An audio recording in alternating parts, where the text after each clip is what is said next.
Hola, hoy vamos a empezar a ver los distintos tipos de palabras, las categorías gramaticales. Van a ser esenciales para ir avanzando en nuestro conocimiento de la lengua, de la gramática y muy útiles para cuando empecemos a hacer análisis sintáctico.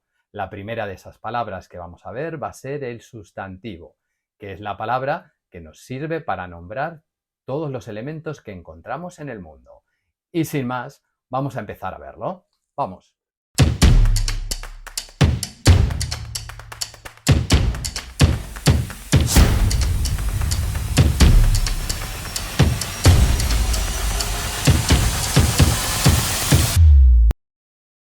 Buenas, vamos a empezar con una nueva serie en la que vamos a estudiar las palabras, las distintas categorías gramaticales. ¿Por qué es importante que conozcamos las palabras? Son los elementos esenciales de la lengua. Nos va a permitir acceder a un conocimiento más profundo, permitir analizar o reconocer estructuras más complejas como los sintagmas o las oraciones. Esta sería la base para todo lo demás. Además, no solo nos sirve para nuestro conocimiento de la lengua, nos sirve también para el conocimiento de la realidad. Las palabras son elementos esenciales de nuestra percepción del entorno, de la comunicación con los demás y de relacionarnos también con la realidad. Cuanto mejor conozcamos las palabras, cuanto mejor conozcamos nuestra lengua, mejor nos podremos expresar y mejor nos podremos seguramente relacionar con los demás. Nadie pensaría que un mecánico va a saber cómo funciona un coche o va a saber arreglarlo si no conoce las piezas por las que está compuesto. Pues a nosotros, como hablantes, nos pasaría exactamente lo mismo con la lengua. Y empezamos con las palabras porque, repito, como creo que he dicho antes, los números son para las matemáticas lo que las palabras es para la lengua. Y dicho esto, vamos a ver la primera de esas categorías gramaticales, el sustantivo. El sustantivo es una palabra que nos sirve para designar los elementos que conforman la realidad, el mundo que nos rodea. Nos habla o nos menciona o nos designa lugares, personas, animales, ideas, conceptos, todos estos elementos. Y el sustantivo es la primera de las palabras variables que vamos a ver. ¿Qué es una palabra variable? Una palabra que cambia. Y ahora, más adelante, vamos a ver por qué es una palabra variable. Vamos a hablar ahora de los distintos tipos de palabras y vamos a comenzar por los nombres comunes, que son aquellos que se refieren a seres, animales, personas, elementos pertenecientes a una misma clase. Por ejemplo, la palabra libro, perro o gato no se están refiriendo a un ser concreto, sino que me incluirían de alguna manera a todos los elementos pertenecientes a esa clase.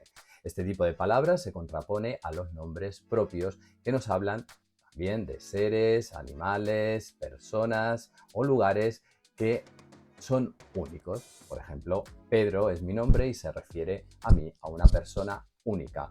Al igual que Albacete se refiere a mi ciudad, a una ciudad específica y concreta que es única en su especie, por decirlo así.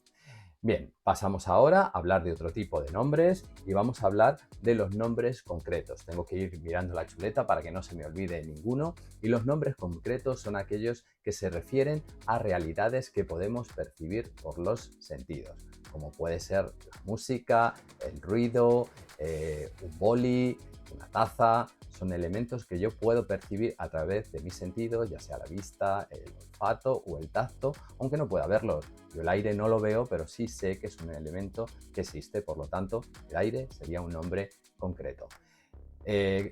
Por otro lado, tenemos los nombres abstractos, que se refieren a realidades que yo conozco porque las he aprendido a lo largo de mi vida, pero que yo no puedo percibir por mis sentidos, como pueden ser la paz, la libertad, la felicidad, el amor o la maldad. Son elementos que yo conozco y que he aprendido y que sé que existen, pero que no percibo por los sentidos. Bien, tenemos ahora a continuación los nombres contables, que son aquellos que yo puedo contabilizar y puedo cuantificar. 2 armarios, 2 máscaras, un cuaderno. Esos elementos los puedo contar, por lo tanto, son contables. Los no contables son aquellos que no puedo cuantificar numéricamente, como por ejemplo harina, el agua, sí que las puedo medir de alguna manera, pero no las puedo numerar. Bien, por último, vamos a ver la diferencia entre los nombres individuales y los colectivos. Los nombres individuales están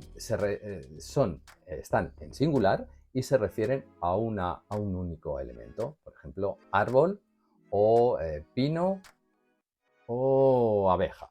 Son 3 palabras que se me ocurren ahora. Se contraponen a los nombres colectivos que también están en singular, pero se refieren a varios elementos. Por ejemplo, bosque, pinar, rebaño o enjambre son una sola palabra que está en singular y que se refiere a varios elementos de un mismo tipo. Bien, como hemos visto, el sustantivo es una palabra variable y es una palabra variable porque tiene género y número. Vamos a ver cuál es el género del sustantivo en castellano. Los sustantivos en castellano pueden ser masculinos o femeninos. También tenemos casos de género neutro, pero son muy pocos, por lo que nos vamos a centrar en los 2 primeros. Los sustantivos masculinos pueden ir acompañados de artículos como el o los y también de adjetivos que concuerden en género, que sean también masculinos.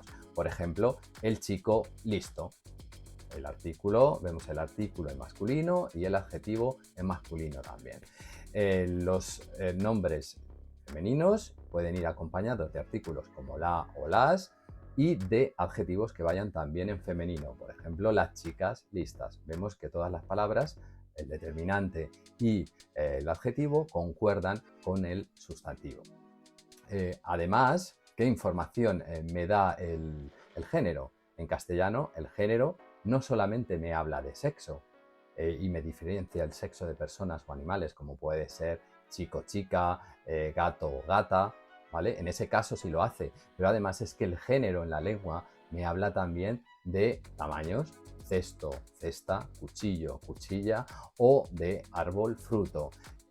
Naranjo, naranja. Esa información también está incluida en el género. Por lo tanto, es un error confundir el género de la lengua, con el sexo.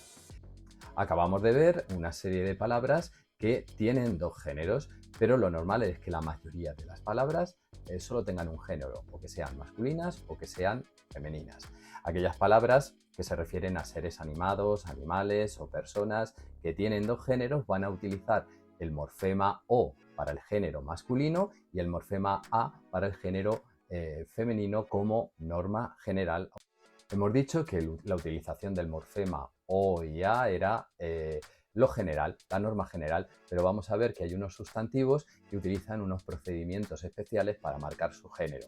Hay palabras, hay sustantivos en el que la palabra es exactamente igual para el masculino y para el femenino. Y entonces, para marcar la diferencia de género, lo que hacen es utilizar artículos o adjetivos en femenino o en masculino para marcar esa diferencia. Por ejemplo, el electricista, la electricista. En ese caso es el artículo el que está marcando la diferencia de género. También tenemos sustantivos que marcan la diferencia de género a través del uso de diferentes palabras. Por ejemplo, yerno, nuera, caballo, yegua. El género se marca con palabras diferentes. También tenemos los sustantivos epicenos, que son aquellos en los que la palabra no varía y el sexo de los seres vivos a los que se refiere esa palabra se marca añadiendo las palabras macho o hembra. Estas son las palabras o los sustantivos epicenos. Como ejemplo, podemos utilizar la jirafa macho o la jirafa hembra, la ballena macho o la ballena hembra. Utilizamos unas palabras añadidas para marcar esa diferencia de género o de sexos entre las especies.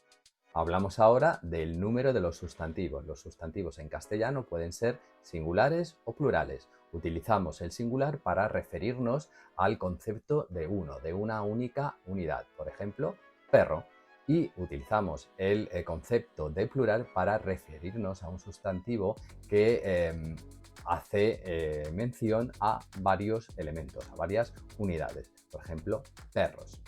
Para la creación del plural en castellano se hace como norma general añadiendo la terminación S al sustantivo en singular si este acaba en vocal y la terminación es si el sustantivo acaba en consonante.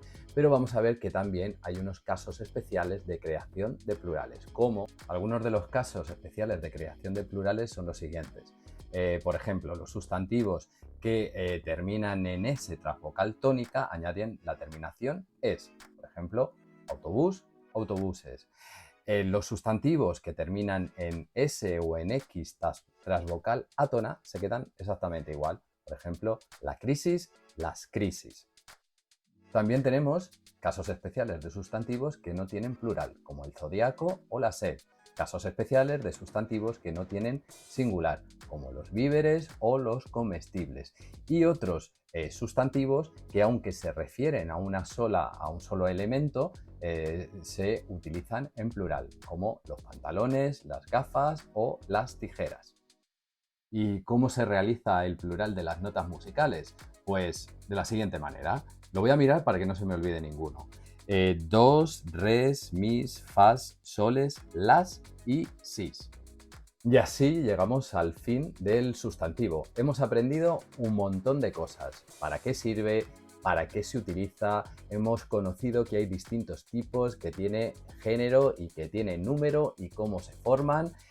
Y bueno, solo me queda decirte que si tienes alguna duda me lo hagas saber en los comentarios y yo intentaré contestarte o bien subir otro vídeo para resolver todos los problemas que hayas podido tener. Para seguir aprendiendo y avanzando en la lengua aquí, ¿qué es lo mejor que puedes hacer? Suscríbete al canal, dale like si este vídeo te ha gustado y podremos seguir avanzando y aprendiendo todos juntos. No te perderás de esta manera nada de lo que está por venir. Y nada, sin más que decir, hasta luego. Nos vemos en el próximo.